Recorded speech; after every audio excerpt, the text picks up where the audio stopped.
The Chevy Blazer's infotainment system can sometimes experience glitches like freezing, audio dropouts, or unresponsive apps. Most issues can be resolved with a simple reset.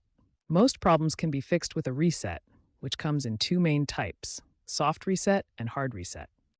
A soft reset is like restarting your computer. It clears temporary memory without deleting your data.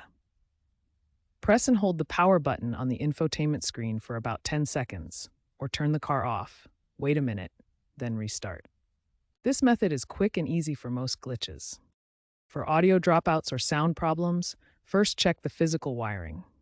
You can also access diagnostic mode by pressing the volume up and down buttons along with the seek buttons simultaneously for 5 seconds. These methods are quick, easy, and won't void your warranty. If a soft reset doesn't solve the problem, a hard reset or factory reset might be necessary. This will erase all your personal settings and data, restoring the system to its original state.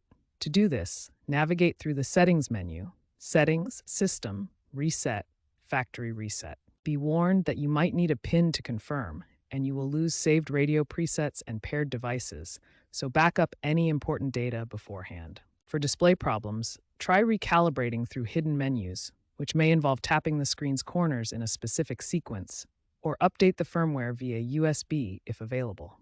Always attempt the least invasive reset first. And remember, these methods address software issues, not hardware failures. If problems persist, consider consulting a professional or checking for software updates from GM.